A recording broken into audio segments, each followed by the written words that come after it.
This video will teach you how to make Minecraft textures with multiple variations in Photoshop. So when working with textures, it's one thing to make a texture that looks good as a single block, but often when you repeat it in a grid, it looks really bad. That is where block variations come in handy. When you set multiple variations for a block, then each time the block is placed, it will pick between the variations randomly, allowing for a more realistic overall look. So first, I will teach how to make the texture variations in Photoshop, and then I will teach how to implement it into your resource pack. So let's say that we have this stone wall texture that I made for the end bricks block. Right now it looks pretty repetitive and way too uniform, so let's give it some variation. The important thing about variants is that you have to be prepared for the texture to be next to any one of its variants. For example, this variant might tile well with itself, but not with the other variant. The best way to ensure that there won't be any issues at the edges is by not changing the edges at all. Keep the edges the same and only change the middle. Also, keep your edits on separate layers. That way you keep all the variants in one file and can edit them all at once if you ever need to make changes later. So I'm going to make a new layer and start making my edits for this variation. You'll notice that I'm changing as much as I can while keeping the edges of the stones the same. I also don't want to make it too different from the original. When I'm done, I'll save this out as a new PNG file, and you can actually call it whatever you want, but to stay organized, I will call it end_bricks2. So the way block variations work in the resource pack takes a bit of explanation. If we go into our resource pack, we have assets, Minecraft, and then a bunch of folders. We're going to make changes in 3 folders: the block states folder, the models folder, and the textures folder. First, we have our nbricks.png and nbricks2.png in the textures folder. These are the texture files of the 2 variations. Then we will need to have a separate model file for each of the 2 variations, so in the models folder we will have nbricks.json and nbricks2.json.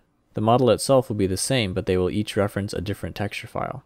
Next is the block states folder. This is where we put the instructions for which models to use for which block and when. So in the block states folder we will open the nbricks.json file and tell it to use both of the 2 models as variants for the nbricks.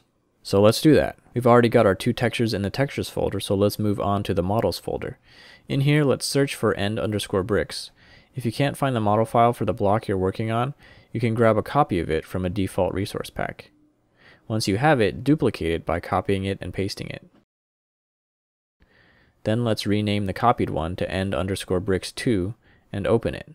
I use Notepad++ to edit all my model files. So now we have a copy of the original nbricks model. All we need to do is set the texture to the variant that we made. At the top, look for where it says blocks/end_bricks. This means the model file will look in the blocks folder for the PNG file labeled end_bricks and use it as the texture for this block. All we have to do is rename it to whatever we named our variant. In our case, that is end_bricks2. Then save it. So now we're done with the models. Let's move on to the block states folder. Search for your block. In our case, we will search for end_bricks.